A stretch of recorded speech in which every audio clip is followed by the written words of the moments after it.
Tara, drawing tayo.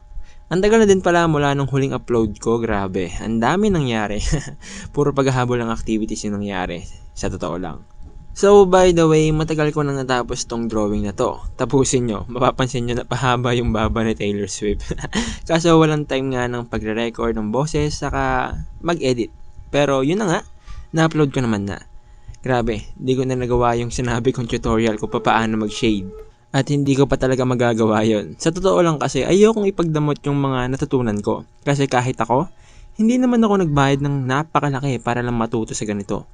Sabihin na nating tinuturing kong blessing yung talent kong ito, pero hindi ko may improve yung talentong ito kung hindi ko gagawan ng paraan o kung hindi ko lalagyan ng effort.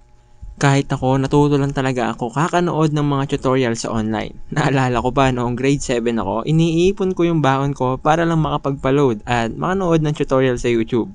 Tapos sumasali rin ako sa mga art club sa school para matuto ako sa mga taong mas marurunong sa akin. Tapos pag wala akong madrawing or kapag na-art block ako, nagsisearch lang ako ng kung ano-ano sa Google. At kahit ako, nagsimula ako sa pagdodrawing ng character na si Goku. Sayang lang at hindi ko na makita yung luma kong sketch notebook na puro si Goku yung drawing ko. At ngayon, kung makikita nyo, nagpa-practice pa rin ako para mag-improve. Kasi guys, maniwala kayo, walang katapusan yung pwede nating matutunan rito. Sabi nga 'di ba, malapatak lang yung nalalaman natin at maladagat yung pwede pa nating matutunan at malaman.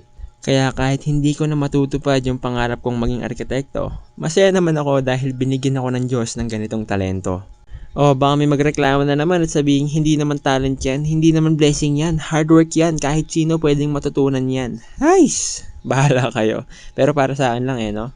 Para sa akin lang, nakadepende pa din yan sa paniniwala natin. At ang tamang paniniwala ang magdadala sa atin sa tamang pamumuhay. John 3 verse 27, walang sino mang tatanggap ng anuman, malibang ito'y ipagkaloob sa kanya ng Diyos.